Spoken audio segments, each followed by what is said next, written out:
welcome to episode 32 in our series on counterfeit microphones.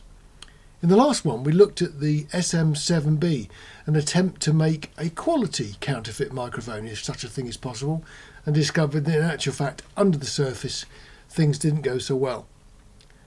So today we're going to look at another Shure counterfeit product. The PGA52. Now, the PGA range of microphones that Shure produce is not exactly the world's most expensive microphone range, so the bar isn't set tremendously high. But we can be hopeful. We've got a nicely packaged product.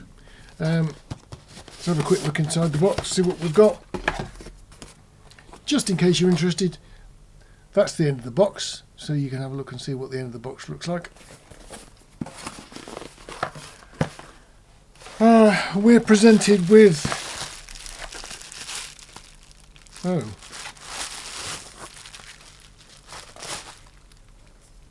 that says Shure PGA52. Now, I don't own a PGA52, but I do know that that is not remotely what a PGA52 should look like. It's very light. It's totally made out of plastic. And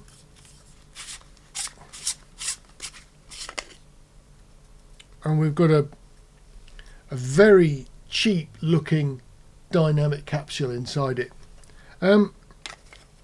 Now, unless I've completely misunderstood my Shure models, the PGA52 isn't that long. It's a more squat microphone. But that's what it says, PGA52. Anyway, what else have we got? Well, we've got a zip-up bag that is a bit of a squash to get the microphone in.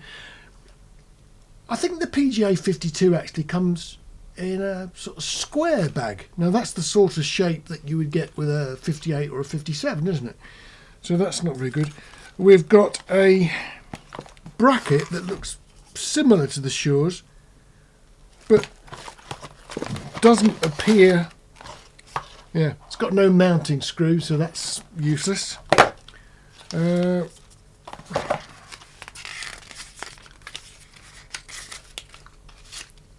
paper. There is a sticker.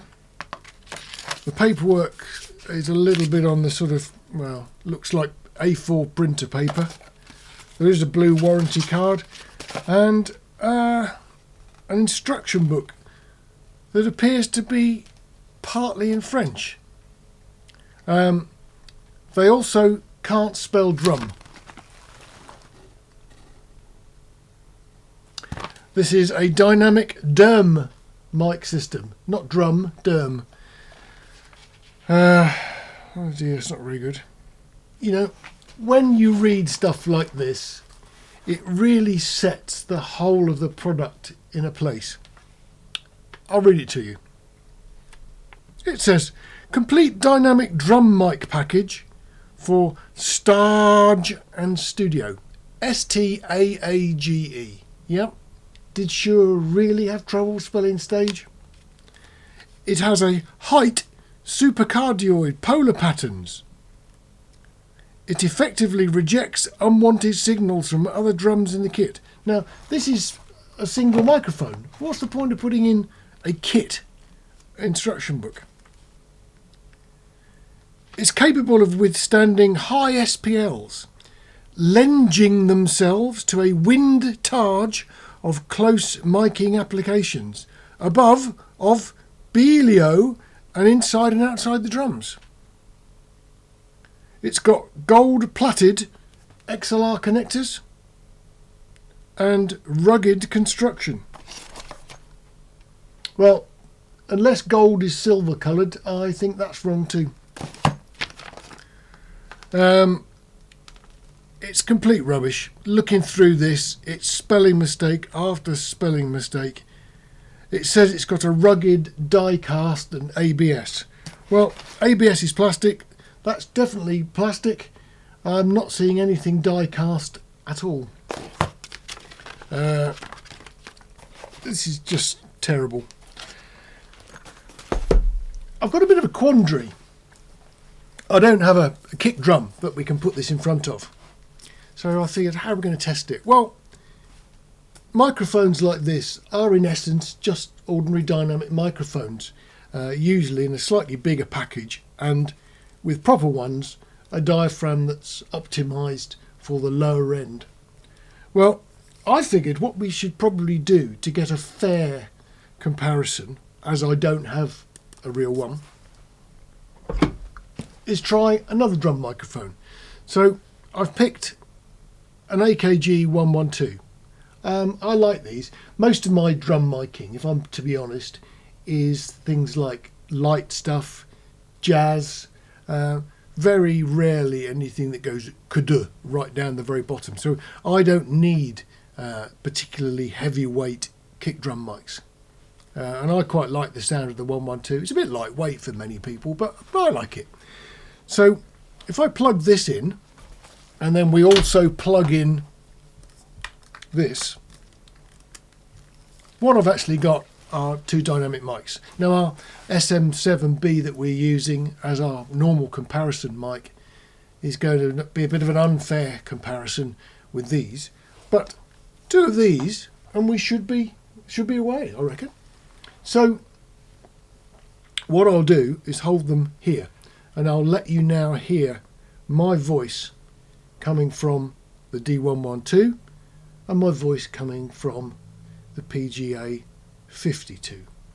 Now, I'm not holding them close enough so we get any benefit from proximity effect. I've got no real clue as to whether this is a cardioid or a supercardioid. The instructions are a bit vague. They suggest it's a supercardioid. I probably think it's not, but there we go.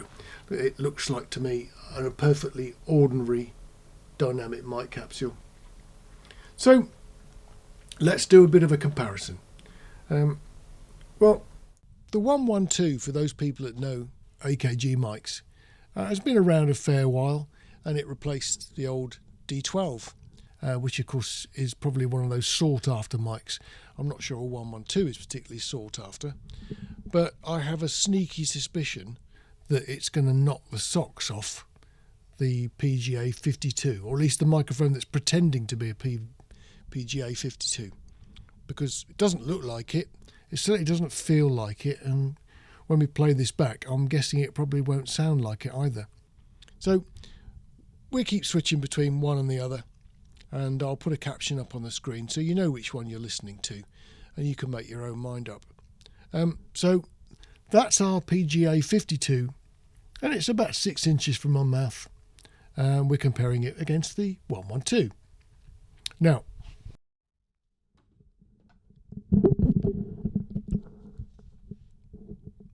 I really don't understand why anybody would want to buy a microphone like this. But the problem is, when you see them advertised, they look good. Now, a little bit of Googling on this particular model would have shown you that a real PGA52 microphone does not look like this. So there are clues in the adverts. The amount of spelling mistakes and things like that show you that this is a really cheap attempt to make a counterfeit microphone. What we should remember is that the price you pay for a counterfeit microphone should be a really good clue as to what the quality is going to be like. You know, microphones for kick drums should be solid. They should be quite heavy. Is that enough for the jury? What do we think of this microphone? Everything about it is wrong. It's the wrong shape. It's the wrong construction. And it has a pretty box. If we put the moral and ethical argument to one side about buying a counterfeit, this microphone really, really demonstrates how some of them are just horrible products. This is the sort of microphone that if you spent £20 on it, you've been robbed, because it's a cheap and it's a very nasty dynamic mic. When we look at some counterfeit microphones, there has been some effort gone into them to make them at least appear to be worth the money that you pay for them. Sadly, with this one, everything about it's wrong. And if you see this one on sale, avoid it like the plague, because it's a pile of poo. I can't say it any stronger than that. It's a terrible microphone. Whatever you've paid for it was too much. There's always a chance that in one of these videos we will find a decent counterfeit microphone. I think it's going to be harder than I anticipated. Anyway, that's the end of this video. Let's see you in the next one. Take care and look after yourselves. Bye.